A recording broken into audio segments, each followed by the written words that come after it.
Hello बच्चों, the question says a particle is thrown up vertically with a velocity of 50 meter per second. What will be its velocity at the highest point of the journey? How high would be the particle rise? What time would it take to reach the highest point? Taking g is equal to 10 meter per second square.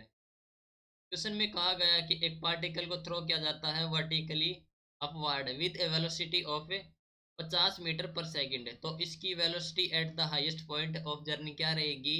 How high would a particle rise, मतलब height बतानी है।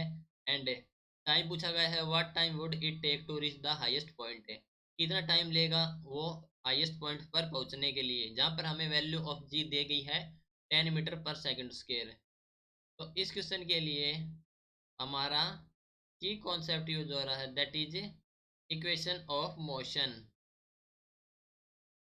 Use करेंगे हम equation of motion, that is given as V square minus U square is equal to 2gs। यहाँ पर V square is the final velocity, U square is initial velocity, G is acceleration due to gravity and S is distance या फिर कह सकते हैं height. तो यहाँ पर हमारे पास u की वैल्यू कितनी है? u है 50 metre per second and value of g is 10 metre per second square. ठीक है, लेकिन g क्या होती है? Gravity of earth, acceleration due to gravity, जो कि अर्थ अट्रैक्ट करती है किसी भी ऑब्जेक्ट को टुवर्ड्स इटसेल्फ।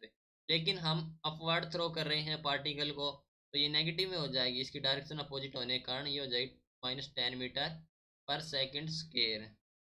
ठीक है, तो सबसे पहले वेलोसिटी क्या हो जाएगी एट हाईएस्ट पॉइंट? वो हो जाएगी 0, क्योंकि हाईएस्ट पॉइंट पर वो अचीव करने के बाद अपने पाथ को रिट्रेस करके मतलब डाउनवर्ड डायरेक्शन में आएगी हाईएस्ट पॉइंट को अचीव करने के बाद।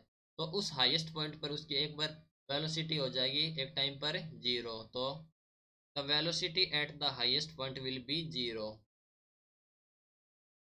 The velocity at highest point will be 0। ठीक है,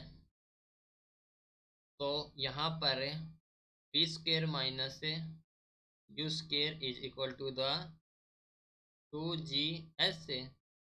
वी हो जाएगी हमारी 0 minus U square is 2500 2500 is equal to the 2gs।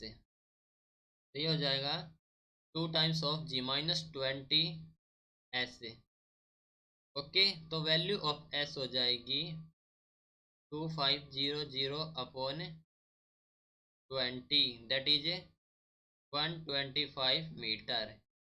तो ये हो जाएगी height. Okay, would the particle rise. Now time calculate करेंगे। Time can be calculated as क्या हो जाएगा?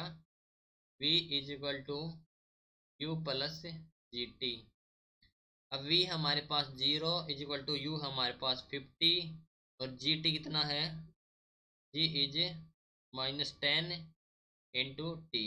ओके, तो t हो जाएगा हमारे पास 5 सेकेंड। तो 5 second is the time it take to reach the highest point. Hope you understood it well. Best of luck. Thank you.